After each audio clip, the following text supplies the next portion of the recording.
Alright, ladies and gentlemen, I'm your host, Chris Crenshaw, and we are live from the 336 once again for episode 164 of the 815 Exchange. And well, you know, for some teams this week, it was a scary time.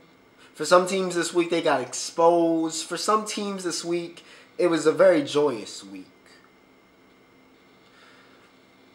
And we will get to all of that. We will get to all of that in today's episode. That's kind of the general summary. We got college football, the week in college football, which of course will kick us off. Of course, the main event is the NFL. Y'all get to, I said in the group chat yesterday, shout to the Twins. I said I'm going to get demonetized. I'm going to try to hold it in when we get to that specific Cowboys game, which of course I'm sure a lot of y'all are just hotly anticipating in the NFL segment. Of course, we got some Champions League is back, so we got that to talk about, and of course a little bit in entertainment, and of course in the Roundup as well. But as always, remember to like, share, subscribe if you guys are enjoying the content, and as always, everything you're looking for can be found in the description. Timestamps are embedded in the video and as well provided in the description, along with all of my social media links. So, without further ado, ladies and gentlemen, you know this is a long episode. Get your food, get your drink, settle in, and let's kick this thing off with college football. And we're not going to waste any time. I'm not going to protect my voice from the jump. No. Let's get straight to it, okay? They've been the dominating subject of the college football world.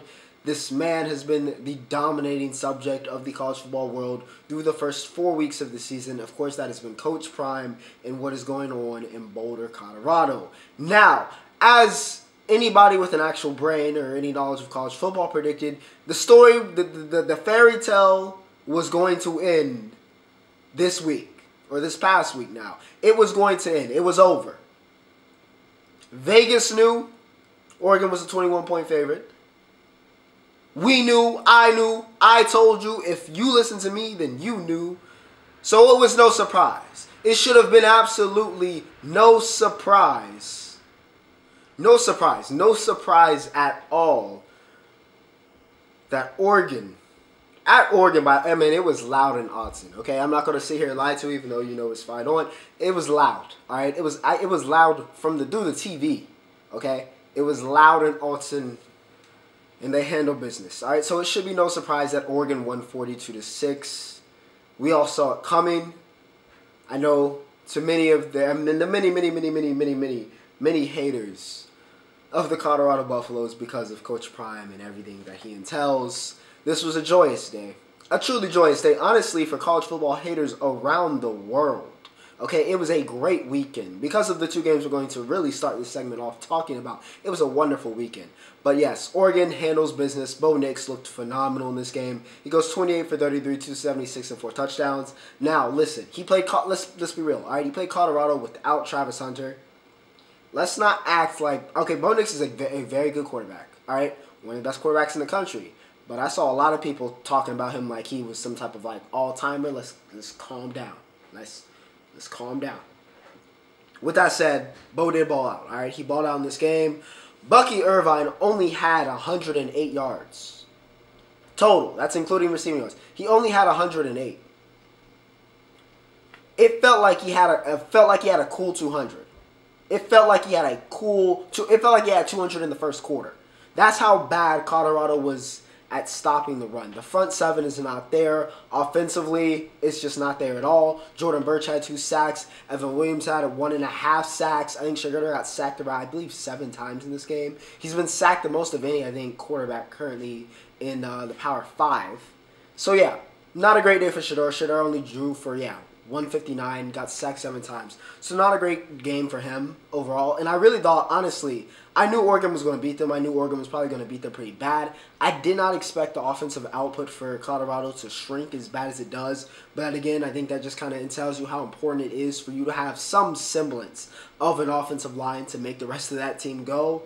And they don't. They don't. Not to hang with the elite competition that's currently in the Pac-12. They don't. So come back to earth moments.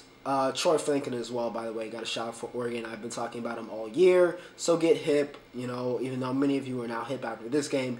8 receptions, 126, and 2 touchdowns for Troy. He's one of the best receivers in the country. I said that last year. I'll say it again right now. He is one of the best receivers in the country. So, that's how I win. Oregon gets it done, 42-6. Colorado, they'll be fine. All right, they'll be fine. But listen, there's levels to this game, and Oregon taught them all about them levels. Shout out to Dan Lanning, okay? Now let's talk about the other haters around the world in love. All right, Dabo Swinney has his fair share of detractors, and they are going to be in bliss. I mean, almost marital bliss after Florida State goes into Death Valley. Not at night, though, but still goes into Death Valley, takes it to overtime, and gets the win 31-24. Clemson has to be so disappointed in themselves. Okay, this game felt like the end of the era, right?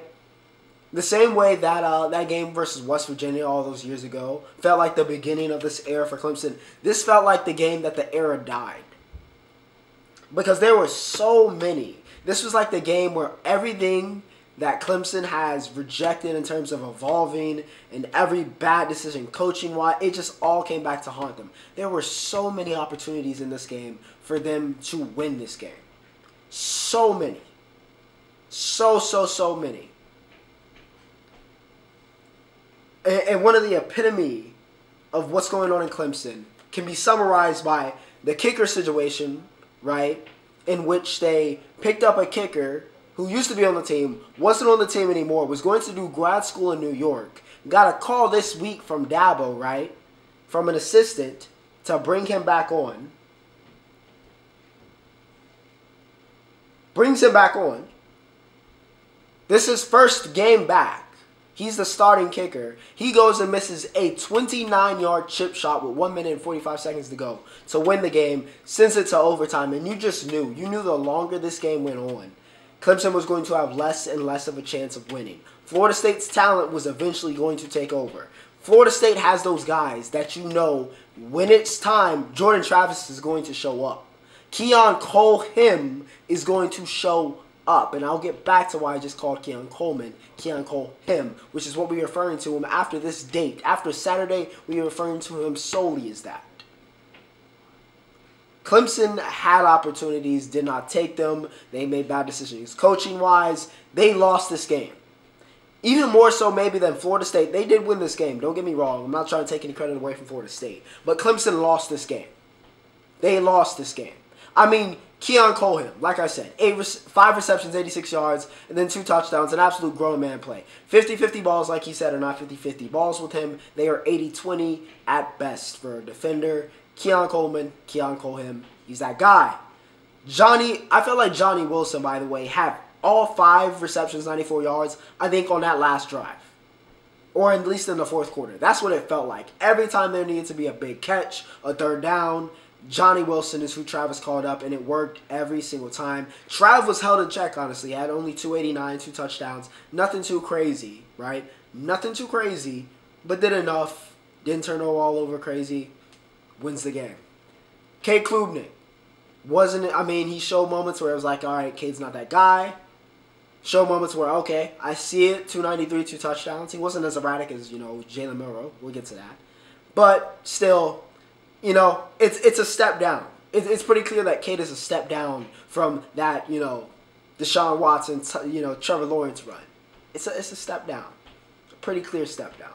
And Clemson no longer has that talent that they had at quarterback, or even an Etienne or a CJ Spiller or whoever. They don't have that on the offensive side of the ball to kind of protect them from bad decision-making. So when Garrett Riley has a god-awful play call, a god-awful game plan, there's nothing to save them. There's nothing to save Clemson. As good as Will Shipley is, there is nothing to save. Nothing to save this Clemson team. Shipley, by the way, 151 and 2 touchdowns in this game. But it wasn't enough. It wasn't enough. Florida State outlasts Clemson and ends the era. They are the new kings of the ACC. Now let's talk about Red Iowa, and a much better version of Iowa, honestly, at this point. Utah gets the win against UCLA, 14-7. Jonah Elias, how many times? He might mess around and win the Bernard, as much as I've talked about him these first couple weeks. 10 tackles, 3.5 sacks, 5 TFLs in this game. Kareem Reed had 9 tackles, a half sack, 2 PDs, and a pick.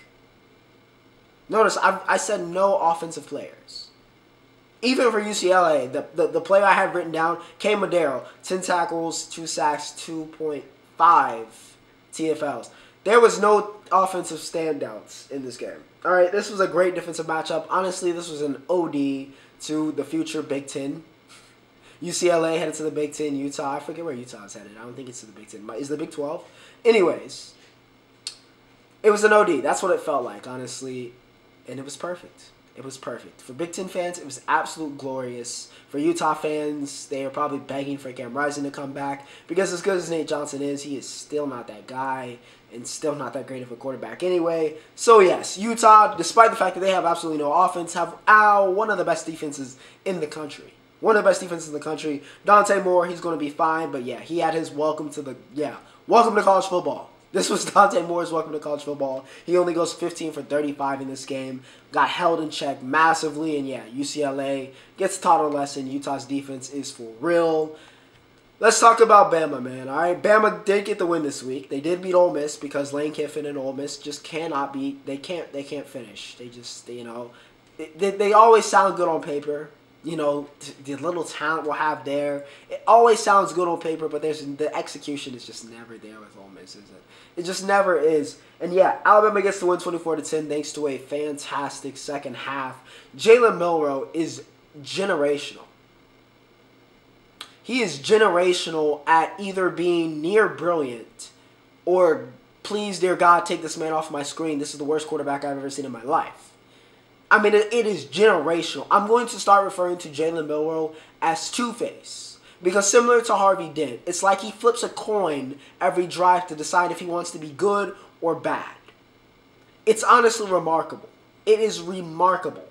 And in this game, it was either one of the worst red zone picks you will ever see.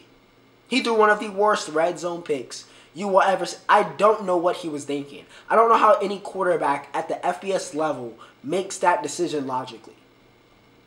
Horrific. But then in the second half, they run up a little bit more. He goes 17 for 22, ends up in the game, right? Does enough to get the win. Flip of a coin. Flip of a coin.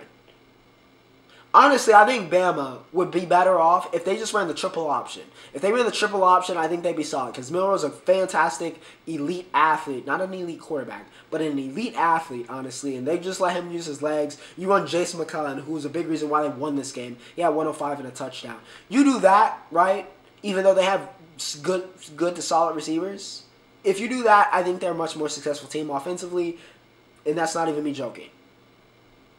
Because I absolutely no trust in Milroe. It must be extremely stressful to have him as your quarterback because you don't know if he's going to, make you scream in happiness or make you scream in anger. It's either or. It's all over the place, but it was the good side, at least in that second half, and that helped Bama get the win. Along with that defensive performance. Again, the Bama defense, they're legitimate.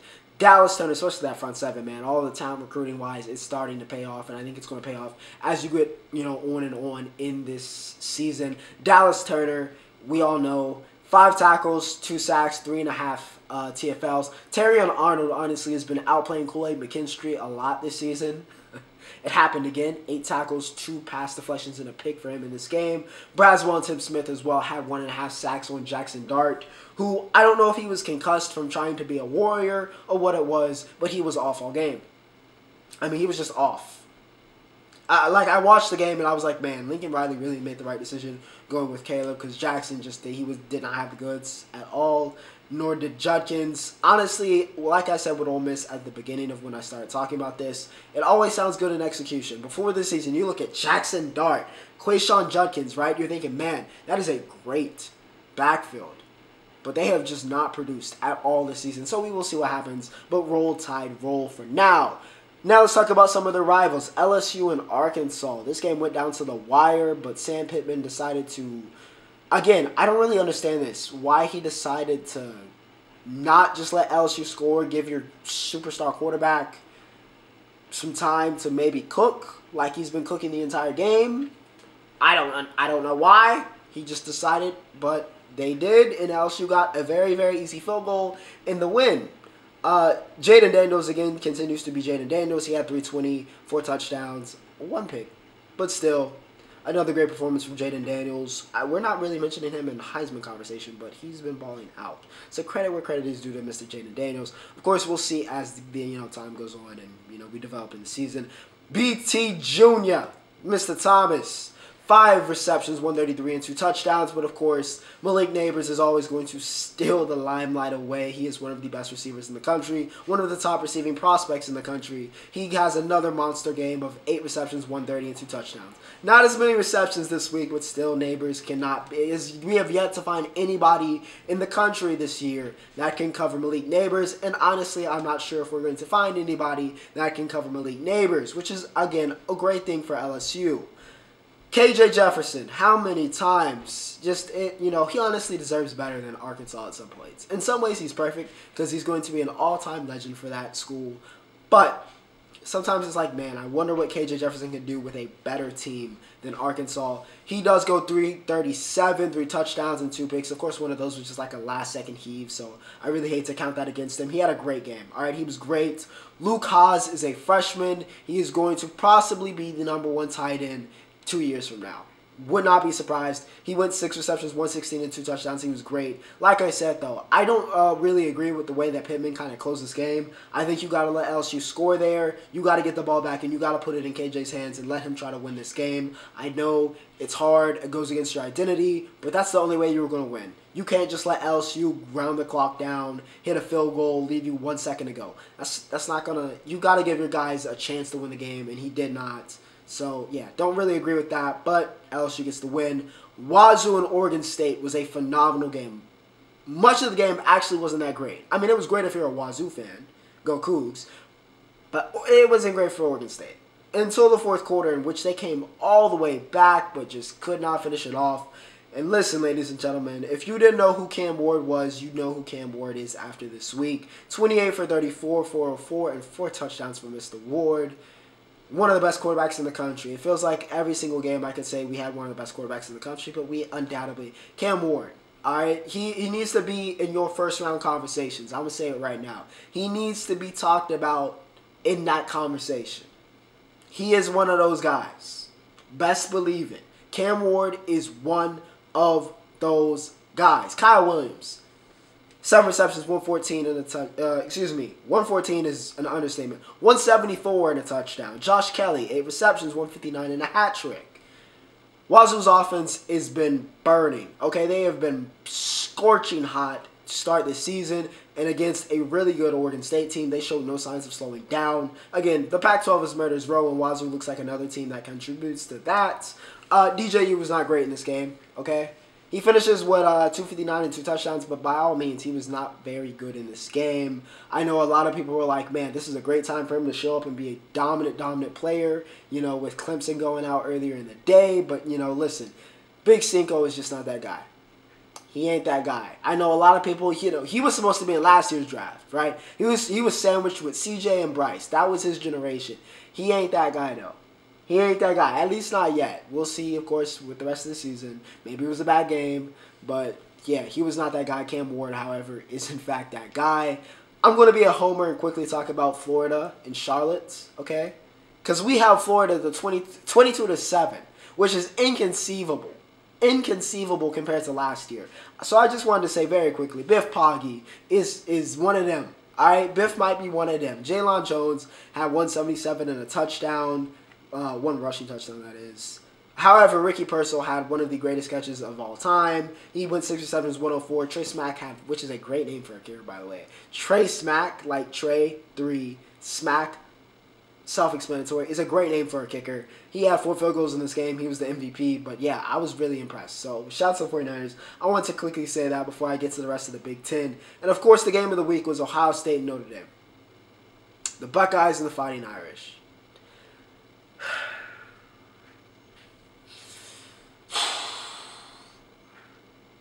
I don't know how Notre Dame does what they do at the end of this game. You cannot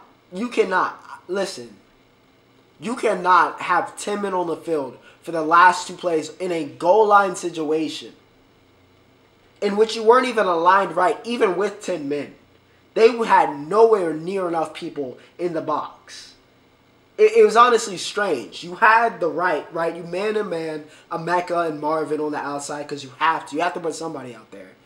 But the other 9 players need to be in the box, aligned, to stop them going up the middle. And they did not do that. All right, so that was on Marcus Freeman and Notre Dame. That is why they lost this game. Ohio State gets to win 17-14, essentially on a walk-off.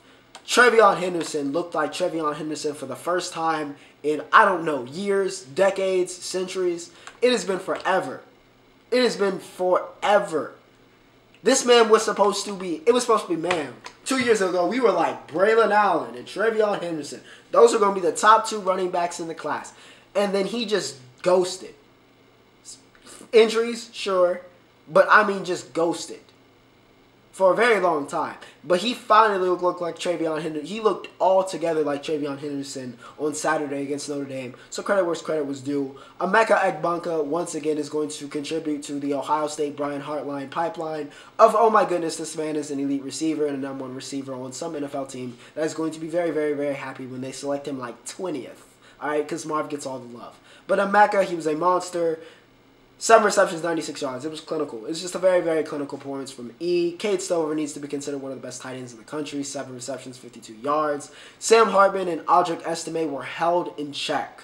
All right, they were held in check by the Ohio State defense, which I told you was for real. Do you believe me now? And like I said with Notre Dame, a lot of people were hyping them, you know, before this game, in which, not to say they're not a good team. They could have won this game, by the way. But let's relax, all right? Let's calm down. Let's relax. I think a lot of people got too hyped off of their early performances. They haven't played nobody, all right? They played somebody and they just took a L. So let's calm down. Hartman's still a good player. Estime's still a good back, but let's relax. Javonte Jean-Baptiste, always. I mean, I also have to give a shout out to on Notre Dame. He was causing havoc for Ohio State all game long, but just couldn't finish it off. Again, how do you have 10 men on the field? All right, the weekly check-in on Nepo Baby Friends. He's on pace to get fired, okay? And honestly, you could fire him after this performance because, oh my goodness, it was classic Iowa. Penn State gets to win 31-0, 31 skunk. It was a classic forensic. Fire him. Fire the daddy if he don't get it together, which is, listen, I would hate to do it because, you know, sometimes one bad decision to a pretty good coach can send your program into the abyss, but man, the Nepo baby don't got it, man. He don't got it. He don't got it. They had 76. Penn State is a good team. Don't get me wrong. Good defense as well. They had 76 yards. 76 yards total. Not passing, not run. 76 yards total and 4 turnovers. It was an absolutely despicable. By the way, this was a game between two ranked opponents. All right, an absolutely despicable offensive performance from Iowa, but you would expect nothing less from them. Okay, Drew Allar is living up to the hype right now. He only had 166 yards in this game. Not that he needed a bunch to beat Iowa, clearly, as that 166, like I said, is still a significant amount more than Iowa scored in this game. But he had 166 and 4 touchdowns. Tyler Warren had the greatest red zone stat line of all time of 2 receptions, 9 yards, 9 yards. That is 9 yards, yes, and 2 touchdowns. Perfect. Absolutely perfect. Penn State gets the win. Iowa, dear God, please. That offense is a war crime. USC, fight on. But boy, oh boy, listen. You know, I'm going to miss the Pac-12 and I'll miss playing Arizona State. But my, oh my, oh my. Thank God we don't have to play in Tempe. We don't have to do this Pac-12 after dark after this year. Because, oh my goodness, man. I just knew. I knew because I was like, man, we're going to be off a bye week. We've been talking about Colorado a lot. Even I've been talking about Colorado. I've been discounting Arizona State. I was like, man, you know what? This is going to come back, and it's going to be a tougher game, and we're going to have to eat crow. Yep, eating all of the crow. By the way, Caleb Williams, in an off game, had 332 yards and 5 touchdowns. If we did not, the trust I have in Caleb Williams, There are two players. I told my dad this yesterday. I have two players in the world right now that I trust more than any other players. I trust Caleb Williams and Micah Parsons. If ain't nobody gonna do it for me, I know Superman and Micah are gonna get it done. I just know. When Kal-El came to play, and even though it was an off game, still had some Caleb magic. He, again, sole reason nearly we won this game. However, this was a game we played a lot like last year, right? Which was, obviously a precursor to what would happen at the end of the year. But I still think this team is better and different, even looking at this performance. We run the ball much better than we did last year. Marshawn Lloyd has been a great pickup from South Carolina. He had 154. Honestly, if we don't have that early miscommunication and fumble from Lloyd and Williams, and that puts them in great, field position for them to score, I don't think this game is as close as it was.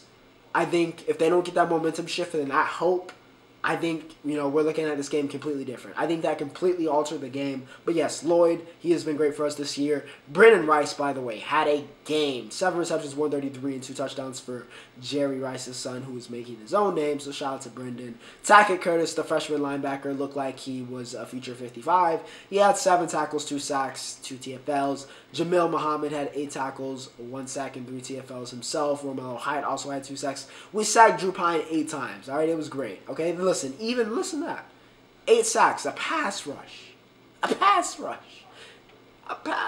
Yeah, how about that? I mean, we still gave up 28, but still, a pass rush.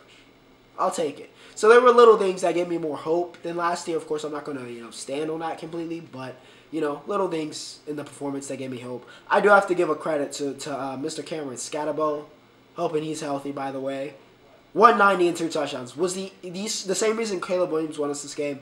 Cam Scatabo kept Arizona State in this game. An absolutely phenomenal performance. So, yeah, shout out to Scatabo. I got to give credit where credit is due. Got to give him his flowers because he balled out. I think he might be one of the more underrated players in the country after that performance, and apparently he's been doing this for a minute. So, yeah, credit where credit's due. Not ready to panic yet, but a little bit of caution ahead of Colorado. Maybe a humbling experience for USC. We will see what happens next week. And to end the segment, Duke. We're going to talk about Duke and Carolina in football, which is madness, right? Yeah, Riley Leonard and Duke absolutely smoke UConn, which, of course, is not really hard in football, but still, nonetheless, Duke beat somebody 41-7. They might be real. Of course, they get Notre Dame, I think, next week for College Game Day. So we will see what happens there and really see if Duke is real. But yes, Duke, I just obliterates UConn. UNC takes out Pittsburgh, who still do not have a single quarterback that looks like they are a Division I quarterback or even a Division II quarterback. It is just bad out there. However, on the other side for Carolina, they have that guy named Drake May, and he's throwing touchdowns left-handed. So yes, all is good in Chapel. Thrill. Now, let's talk about the other football, yeah, because the Champions League is back, baby. Yes. UCL is back. Of course, we'll talk about a couple games. It's around 6. It's a lot of games. We're not going to go through everyone. We'd have a 2-hour podcast instead of a 1 hour, okay? But we will highlight some of the, the big things. Like, Arsenal is back, okay? Back. I mean, they were back last year, but they're back in the Champions League this year, and they did not miss a beat. They put it on PSV. From the jump, put it on PSV. 4 different scores. They win 4-0. Saka, Trossard, Gabriel Jesus, and Martin Odegaard. I mean, Arteta got them boys right. Arsenal is a threat. They are a threat. And then on the weekend, they had a great game against Spurs. That was that good. That was that good. You know what I mean? That was what we like to see. That was that Premier League football, man. That's what we like to see. The intensity, the quality, it was all there. Okay, Heung-min Son. Is he the greatest Asian player of all time? Is he legitimately, I think we need to have that conversation. He might be the greatest Asian player of all time. I know there's a list, but at least he has maybe the highest height, at least. Like, the best prime, because, Son is just one of the best attackers in the world. He got the brace in this game. When Arsenal, with the own goal, then Son responds. Then Saka scores the penalty. And then Son, literally a minute later, Arteta's still celebrating, responds right back. So, yeah, just a great game from Arsenal. Arsenal's back, however. Bayern and Man U. You know, man, it's just Andre Onana. I can't defend you. I really can't defend. I can't defend my brother. I really can't. I wish I could, but I can't defend my brother. He sucks. Okay, I don't know if it's the pressure right now, but he sucks. Okay, he's garbage. He's trash. He sucks. Okay, he sucks. He sucks. He's out of form. He sucks. However, Harry Kane, who is doing Harry Kane things with Bayern, he scores in this game to make it 3-1. Right, and I'm thinking, oh boy, we are really going to get after Manchester United this week. And then Casemiro, the Real Madrid DNA, from the depths of I don't know where, keeps pulling them back in this game. He scores in the 88th to make it 3-2. Then Matthias Tell makes it 4-2. And then Casemiro scores in the 95th to make it 4-3. That's how the game ends. But yes, Casemiro did everything he could at the end of that game to win this game. But it just was not to be. Bayern gets to win the 4-3. And honestly, what was the game of the group stage so far? And I mean, I don't know how many games will have that. I mean, anything can happen in the Champions League. But come on, that was a phenomenal game. That honestly could end up in match day 1 being game in the group stage. But of course, we'll see. We'll see. We got more coming this week. Jude Bellingham is still doing Jude Bellingham. They literally played him at striker, by the way, against Atletico, which they lost. But in the Champions League, they beat Union Berlin. Jude scored in the 94th or the 95th minute on a rebound. And of course, it was Jude. The Bernabeu did the celebration with them. Glory, glory to Jude. He is the holy savior of Real Madrid. They absolutely love him. And once again, as I've said seemingly every week since he arrived, Jude Bellingham looks like he is quite possibly the best midfielder and going to be the best midfielder in the world for a very, very, very long time in that glorious white jersey. PSG. Mbappe got injured, by the way, on the weekend, but he scored against Dortmund. A lot of expectations for PSG. Some people had them losing this game to Dortmund, by the way. A big year for PSG. With all the press, all the is Mbappe staying, is he going? A completely rebuilt team. A lot of expectations, as seemingly always with PSG. A lot of expectations, a lot of eyeballs will be on them. And you know what? They rose to the occasion. Against Dortmund, they rose to the occasion. They got the win 2-0. Hakimi is on fire right now and looking like the best right back in the world, which is what he should be. But yeah, he scored an absolute worldie against Dortmund. Absolute disgusting filth. Mbappe had a penalty. And yeah, PSG's flying. Of course, they're going to need Mbappe. Selena was in attendance, unfortunately, when he got injured. But they're going to need him back at full health, and you're going to need the best player in the world if they want to make stuff shake. But we will see what happens. That was the Champions League. Entertainment. Nothing really happened in entertainment. I'm not going to lie to you. Doja Cat dropped. I did not listen to it. Scarlet. I heard it was solid. Nothing too crazy. Heard it was solid, though. Sex Education dropped their new season. Or I think it's the final season as well. Season 4. So, watching a little bit of that. I've been watching Suits, though. Suits is my thing right now. I'm on season 4. Suits is it. Believe the hype. I watched a little bit of Suits when it was going on because I would watch, like, Raw, and it came on, like, I think before Raw. So I would watch, like, a little bit or catch the end of it, but I never was really into it. Man, oh, man, oh, man. USA, just those shows, man, like White Collar. Like, man, that was... now seeing it, like, now and really getting to watch it on Netflix here, so good. So good. Suits. Very, very good show. Highly recommend. Of course, the tragic news is that Drizzy was in my city, and I did not get to go. Unfortunately, I did not get to go. My friends said it was great. So congratulations to you guys. I'm infinitely jealous. But you know what? Next time around, we will be able to go and maybe even have Drake on Aphis in exchange. You never know what can happen. But, yeah, Drizzy was in my city. He was at Charlotte. Brought out Amari Bailey with him. I don't know who was the second day, but I know the first night it was Amari Bailey. But, yeah, they said it was good. I was just in pain. Headie One and K-Trap dropped their collab album, Strength to Strength, and it was strength to strength on this album. It was very good. Only 10 songs. I'm not going to give it an album rating because I want to go through a second listen before I really give it like an actual rating. But it's going to be fairly high. Alright, it was a really good album. Punk Chinos, which was also the single, was my favorite, along with, I'd say, ANPR off of First Listen. Those were my two favorites. But yeah, it was the goods. Headie is the goods if you're looking to get into that like British rap, grime, kind of if you're trying to enter into that. He's got some goods. He's got great beat selection. And K-Trap also, for the most part, held his own. Of course, Headie's that guy. So, but still, he held his own. Decent features. Good project. Highly recommend. Playlist. With that said, ladies and gentlemen, of course that brings us not to the roundup, but to the main event of the evening, which can be nothing else but the National Football League. And the San Francisco 49ers are looking once again like the best team in the league, which should be no surprise. The Jets are just I can't even talk crap, though, because of what happened to the Cowboys. But the Giants are in the ditch, man. They're in the ditch. Now, to be fair, they were facing the 49ers, but they are in the ditch. Brock Purdy, again, is looking like the greatest Mr. Irrelevant of all time. 310 yards and 2 touchdowns for Purdy. He has been great. CMC went over 100 yards yet again total. It is routine. He also had a rushing touchdown in this game, and yeah. They were all over the Giants from the get-go. This was not close. Daniel Jones threw for 137 yards, okay? And they ran for 29. That defense is real. That offense is real. The 49ers are real, and they're going absolutely nowhere unless somebody gets injured, which, God forbid, because I never want anybody to get injured.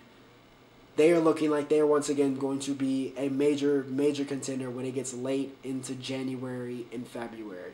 So, business as usual. Colts take out the Ravens. Yes, you heard that right. The Colts took out the Ravens in overtime. Lamar Jackson. You know, I feel like it should be fixed, but it's not fixed. The offense. Like, we should be all together now. You know, we brought in all this talent, right? This is supposed to be, you know, Lamar's back to MVP play. But it's not happened. Through 3 weeks of the season, it's not even looked close. Sure, he had 300 and, yeah, what do you have? 303 in 2 touchdowns in this game. But he had 2 fumbles, 1 he lost. Recovered 1. They had 4 fumbles as a team, lost 2 of them. And couldn't finish. They couldn't finish in the red zone. They couldn't finish drives. It has looked nothing like the Ravens offense we were told about before the season. Man, reinvented. They've looked nothing like that. And to lose to the Colts is rather embarrassing for a team that's supposed to be on the caliber. By the way, the Colts are 2-1. Zach Moss ran wild. Now, it was a wet game, so that, you know, tends to play well into the running game. But Zach Moss, still, I got to give my hat off. He had 122 yards. And they said, Gardner Minshew, we ain't got no AR. Do not lose this game. And guess what? Minshew did not lose this game. He did not do anything to lose this game. Michael Pittman Jr., by the way, 9 receptions, 77 yards. Zaire Franklin, by the way, is playing outstanding so far to start the season. 15 tackles, 1 sack TFL. This feels very similar to Shaquille Leonard, to his kind of rise with the Colts as a linebacker. Feels very similar to what's going on with Zaire Franklin right now. But yes, the Colts get a stunner. Matt Gay hits a 53-yarder, back-to-back 53-yarders. He hit a 53-yarder, by the way, to send it to overtime. Then Justin Tucker, who rarely misses a 61-yarder, which, again, you can't really fault him for that. By the way, it was perfectly accurate. He barely missed that. And then Matt Gay goes and hits another 53-yarder. So, yeah, shout out to Matt Gay. But, yeah, the Colts beat the Ravens, and we gotta ask some questions. One of the Ravens' divisional rivalries, however, took care of business. The Browns get the win 27-3. Deshaun Watson had his best game since being back. He had 289 and 2 touchdowns. They didn't really have too strong of a run game. Jerome Ford only went 10 carries, 18 yards. He did score. But, yeah, this was Deshaun. This was his best game he's played since coming back. This was the first real glimpse where it was like, man, that looks like the old DW4. Right? This looks like Texans Deshaun Watson, where he was balling out. We were talking about, man, this guy may be one of the best quarterbacks, you know, in the coming years and for time to come. We were comparing him to Patrick Mahomes at one point in time, right? So, first time he looked like that in a long time. Amari Cooper looked like a #1 receiver for the first time in a long time. He had 7 receptions, 116 and a touchdown. Myles Garrett is a monster. He had 5 tackles, 3.5 sacks, and 3 TFLs. Okay? He was subhuman. Okay, he was subhuman in this game. He was a monster. The Titans had nobody that could block him. It was just hopes and prayers. There were hopes and prayers, you know, protecting Ryan Tannehill, and boy, did they pay for it. Their offense was just nothing. Absolutely nothing. And a great game. Honestly, one of the most complete games the Browns have played. So, yes, hats off there. The Dolphins.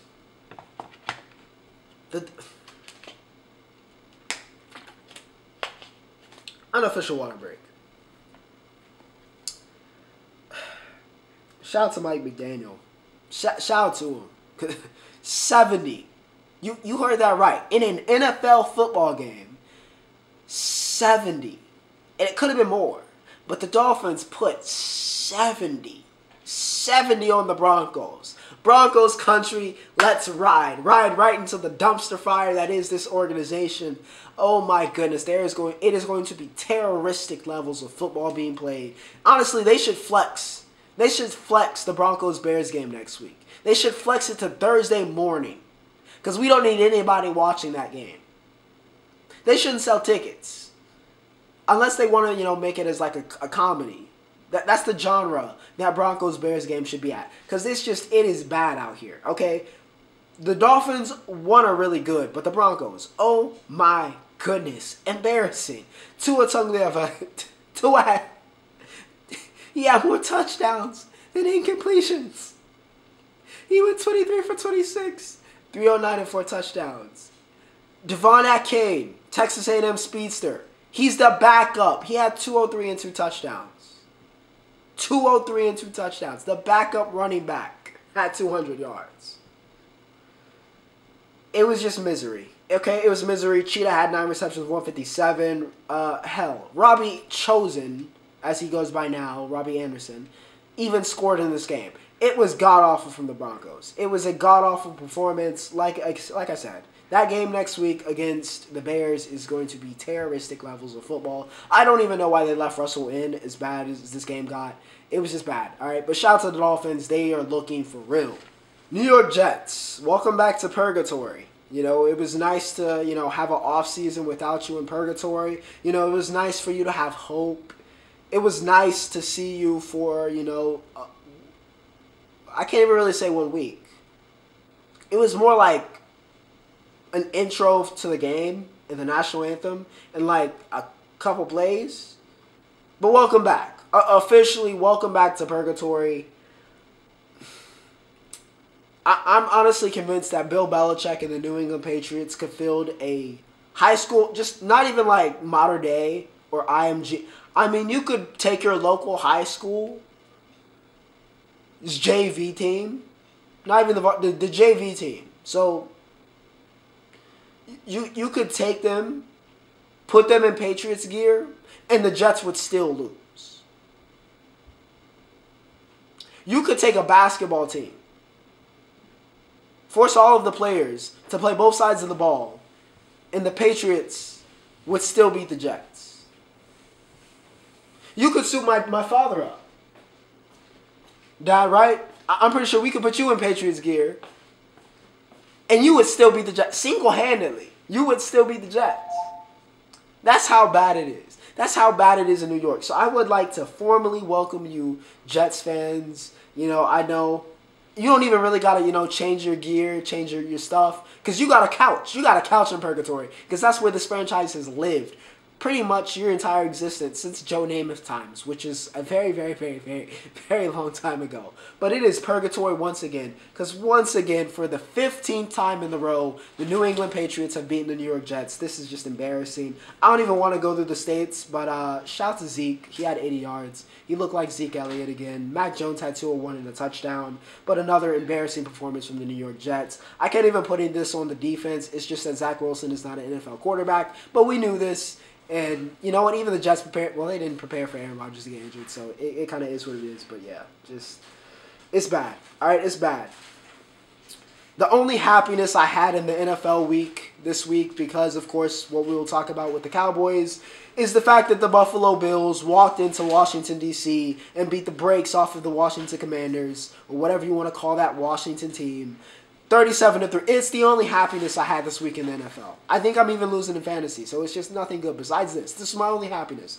Josh Allen looks like he's gotten it somewhat back in shape. He had 218 and a touchdown. Stephon Diggs. I mean, he's back home. He's from Maryland. He's from the DMV. It was a true homecoming for him. He had 8 receptions, 111. He was great in this game. Terrell Bernard, 7 tackles, 2 sacks, 2 TFLs, 2 QB hits as well for him in this game. He was a force defensively. Daquan Jones also 5 tackles, 1.5 sacks. They sacked Sam Howell 9 times. And a lot of, even I was almost buying into the Sam Howell Kool-Aid. A lot of people were like, man, And I talked about it a little bit last week. And you know what? He just may have had a bad game. He may be okay after this week. But a lot of people were like, yo, Washington has the QB. Washington found their answer. Sam Howell, he's the guy. He was not the guy in this game. Certainly not in this game. Not on Sunday. 170 and not 1, not 2, not 3, but 4 interceptions for Sam Howell. In his own words, he has to do better. The Bills absolutely eviscerate the Washington Commanders and get the win in Week 3. Lions-Falcons. The Detroit Lions are going to cause so many issues, all right? So many issues. Sam Laporta, one of them ones. Of course he is. He's an Iowa tight end, so it only makes sense. 8 receptions and 84 yards and a touchdown for everybody's favorite waiver wire pickup tight end. Amon-Ra St. Brown, fight on, 9 receptions, 102. Jared Goff even had a rushing touchdown in this game. He had 243 and 2 touchdowns. Jahmyr Gibbs had 80 yards. Brian Branch continues to look like potentially Defensive Rookie of the Year. 11 tackles, 3 TFLs, and 2 pass deflections. But are we really surprised? He's an Alabama DB. They sacked Desmond Ridder 7 times. Aiden Hutchinson had 2 sacks and an absolutely disgusting, filthy reincarnation of the stanky leg that had ATL fans wanting to cancel the team. So yes, not a great week. All right, Bijan only had 33 yards. Not a great week at all for the Falcons. It was a nice comeback down to earth. They started undefeated. Everything was looking good. The Lions said, relax, okay? Y'all are nowhere near ready. Nowhere near ready. The Lions, however, might be a dark horse. All right, they might be a dark horse. I think they're going to grit out a lot of teams. I like what Campbell's doing with just kind of creating an atmosphere and kind of creating a culture over there in Detroit. So yeah, they get the win. Green Bay takes out New Orleans 18-7 because it all went. I mean, they were up 17-0 going into the 4th quarter, and then Derek Carr gets injured in this game. Jameis Winston goes out, and shout out to my boy Jamal because the change in tone. I'm not gonna put out the screenshot. I'm not gonna leak it like Will did, but man, it just all went bad. And you could just feel the hope disappear from New Orleans Saints fans' hearts. The way they were talking, you could just see when they saw Carr go down with that shoulder injury and they saw Jameis Winston enter that game. You just knew. Jordan Love did not play a good game yesterday. I'm not going to lie to you. What did he have in this game? He went 22 for 44. He had 22 incompletions with an interception. He had a touchdown too. But he was trash in this game, okay? I'm not going to say a lie to you. Jordan Love was not good in this game. Romeo Doubs, by the way, I do have to give a shout out. He went 5 receptions, 73 yards. And, of course, that late, essentially, not really a game winner, but, took control. Rashawn Gary had 3 sacks, by the way. But, yes, as soon as Carr left this game, you just kind of knew what was going to happen. Jameis Winston could not close, despite Chris Olave's best intentions of 8 receptions, 104 yards, and seemingly being open at will. It was not enough, and just it all fell down. The Packers score 18 unanswered points in the 4th quarter, and they get the win. And the Saints might also be headed towards purgatory. The Jacksonville Jaguars, what is going on? I mean, y'all took the league by storm last year, and it is, what is going on? Y'all just lost to the Texans. Y'all had C.J. Stroud looking like Ohio State C.J. Stroud. He had 280 and 2 touchdowns. I don't know what happened to the Jaguars. Losing to the Chiefs is excusable, but what in the world happened? What in the world happened on Sunday? 37 to the Texans is disgusting. It is absolutely disgusting. Tank Dell had 5 receptions, 145 yards, and a touchdown, the rookie from Houston. Nico Collins, it felt like he had a much bigger game than 2 receptions, 34 yards. But yeah, Blake Cashman had a pick of Trevor Lawrence. Lawrence was mid at best. He had 279, a touchdown, and a pick. Tank Bigsby had 10 yards. ETN had 88, but still, like I said, man, it was just a rough game defensively, and the offense never could really get it going. So yeah, just absolutely rough. Texans, however, congratulations. Nobody really expected that, but yeah, 37-17, destroyed the Jags. Chargers, they get it done against the Vikings, who are in the Abyss and look like they might be in the Caleb Williams sweepstakes. Chargers get the win 28-24. Josh Palmer gets the go-ahead 30-yarder from Jay Herbo. We are referring to him as Jay Herbo because the man had 40 completions. That is correct. 40. 40 for 47, 405, and 3 touchdowns for Jay Herbo. Not that Cousins wasn't good. Cousins had 32 for 50, 367, and 2 touchdowns. I almost feel bad. Because honestly, their problems are more so defensively than they are offensively. For the Vikings, Cousins is playing fine. He's playing fine. However, he's only getting older, and if they care in a position to get one of those great quarterbacks, do you take one? But honestly, I think their problems are more so defensively. Nonetheless, doesn't matter. Jay Herbo goes crazy. The Slayer himself, Keenan Allen, had a game. 18 receptions for the 3-3-6 legend, Northern Guilford legend. Slayer, 18 receptions, 215. He also threw for a touchdown. So yes, career day for Keenan Allen, one of the most underappreciated receivers. I mean, he does kind of get his flowers, but still, Keenan, one of the best receivers. I'm going to give him even more flowers than, he maybe gets. Not just because he's 3-6, but also because he's one of the best receivers of his generation, and I don't know if he gets the same level of credit. But Keenan, I mean, he's been a staple, an absolute staple. He's a Chargers legend, but man, more flowers to Keenan. Mike Williams, by the way, 7 receptions, 121 and a touchdown as well. Palmer, like I said, with a go-ahead. Jay Herbo balled out. Vikings, Jettas had 149 and a touchdown, but ultimately couldn't hold on at the end, couldn't close the game. And you're 0-3. That's it. That's it. Minnesota. Despite what you can say, they're 0-3, and they're trending in the wrong direction. I don't really know how they fix this besides playing the Bears as much as possible, which they are in the NFC North, so maybe we can make that happen. The Seahawks take care of the Panthers 37-27. A lot of field goals in this game. Andy Dalton played very well, by the way. 361, 2 touchdowns. He played better than Bryce, but I don't think that's enough to, replace him. Adam Thielen, welcome back. Welcome back, Adam Thielen. 11 receptions, 145, and a touchdown for Thielen in this game. Kenneth Walker III. Looked like Michigan State Kenny Walker. He had 97 yards rushing, 2 touchdowns. He also had 59 yards receiving. DK also crossed the century mark with 6 receptions, 112.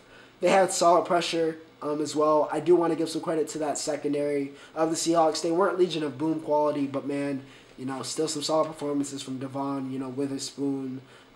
Jaron Reed had 1.5 sacks in this game. But yeah, solid defensive performance, even though they gave up 27. But yeah, Dalton played better than Bryce, but I don't think that's going to be enough to replace him. He's the #1 overall pick. It'd be very tough to replace him this early. But yeah, Seahawks get the win. Oh boy, here we go. The Cardinals beat the Cowboys. Yes, the Cardinals, who many projected to be the worst team in the league this year, by the way, who still are playing without Kyler Murray. They beat the Cowboys, and the all-time great defense of the Dallas Cowboys gave up 28 points to the Arizona Cardinals. When Diggs got injured, tore his ACL in practice, you just knew it was going to be something. You just knew. It's always something with this franchise.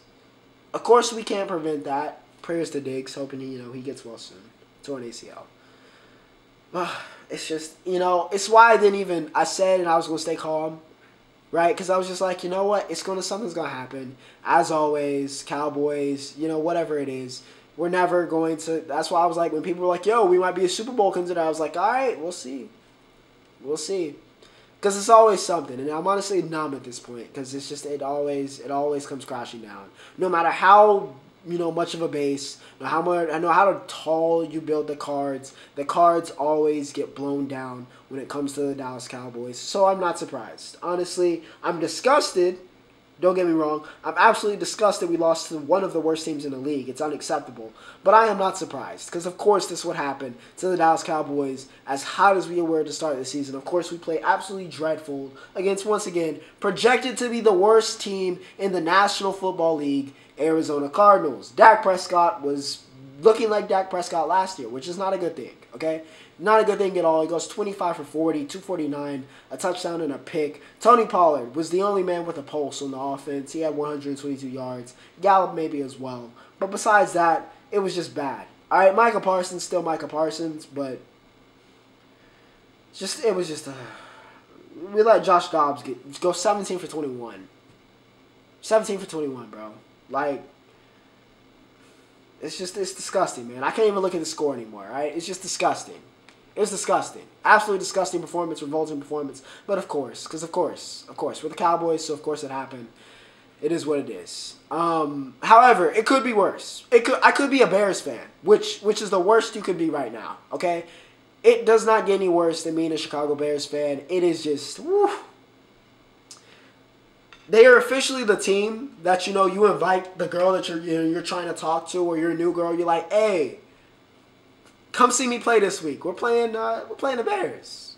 They're that team. They're that team. Because that's literally what Travis Kelce, by the way, MVP performance, him moment of the week. He gets the biggest pop star in the world. Taylor Swift. I don't know if you know her. You may know her. You may have heard of her. I don't know. 2-month turnaround. 2 months ago on the podcast, he says, yo, I wanted to give her a friendship bracelet. Effectively shoots his shot. And 2 months later, she's in the box with his moms. She's leaving with him after the game in the drop top.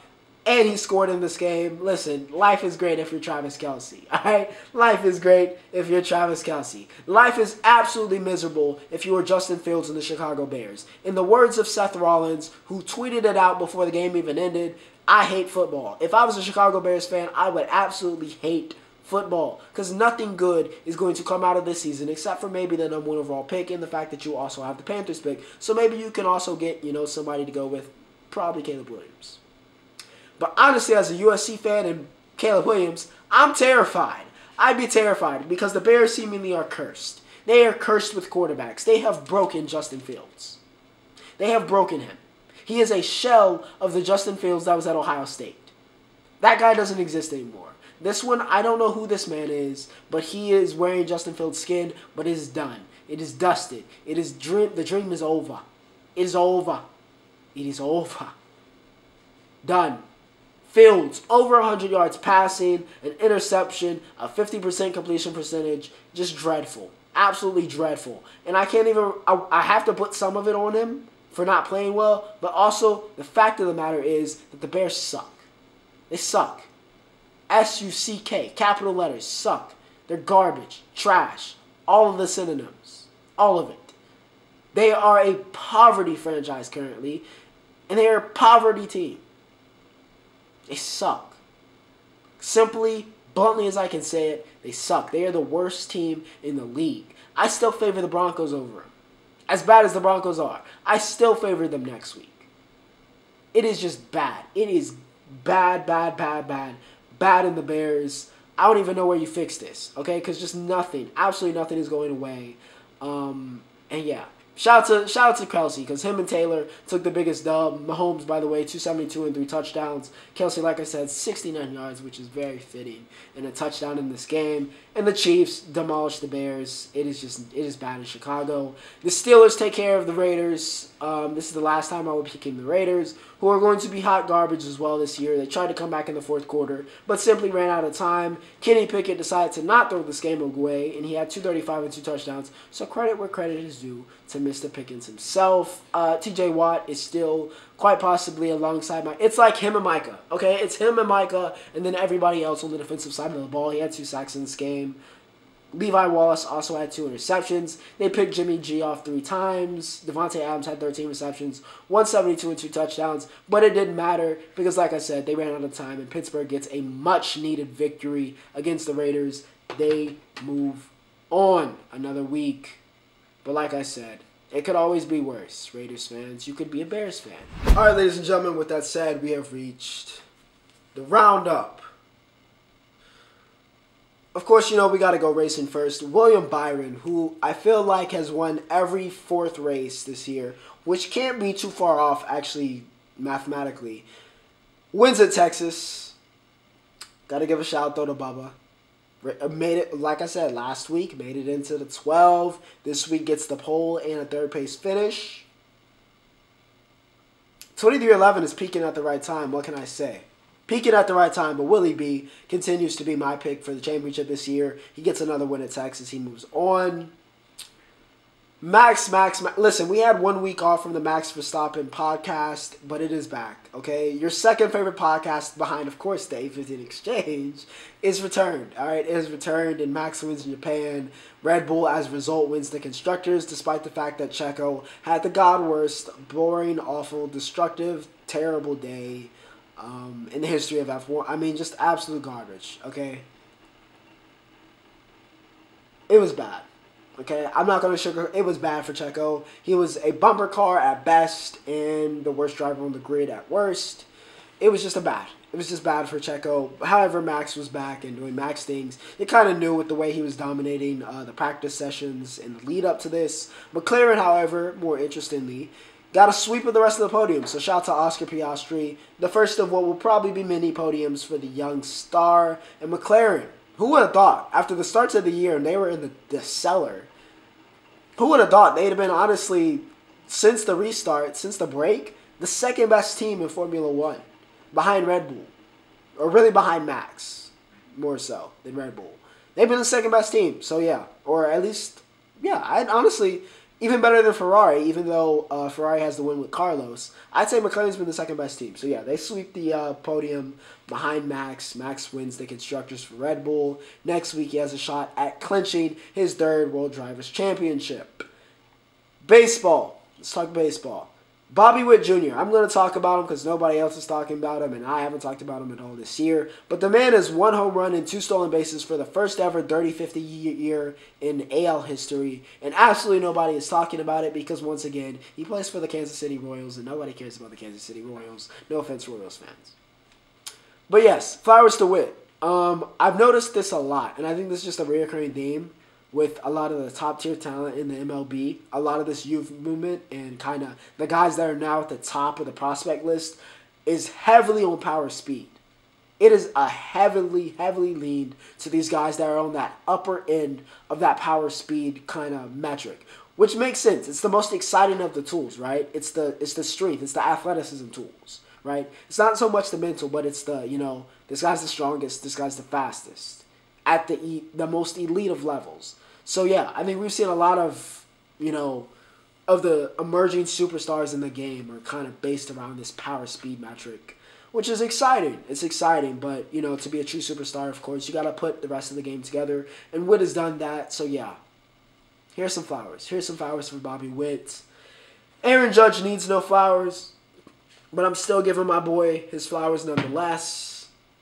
3 home runs for the second time this year, by the way. Never had a 3 home run game before this year, and he's got 2 this year, despite the fact that the man has missed 50 games. He hit 35 in 100 games, which is ridiculous. And a 57 home run pace, for those wondering. We were robbed. We were robbed of back-to-back 60 home run seasons. Cursed the Dodgers fence. Absolutely cursed them. I don't think we would have been a playoff team regardless, or maybe we would have been.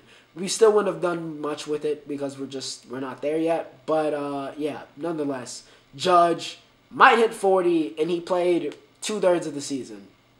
Best power hitter of his era. And to end off, we're going to end off with Zhang knocking out, again, Joyce. The hype train is dead. Okay, it's fully in the grave, been buried. Zhang put him away with a cross yet again, knocked him out. Another highlight reel, knockout of the year candidate.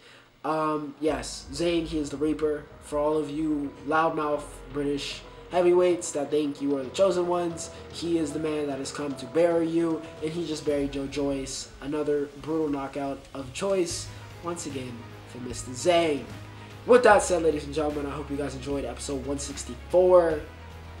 But without further ado, more College Football Champions League and NFL coming next week. NBA season coming soon, but without further ado, Ocho signing off.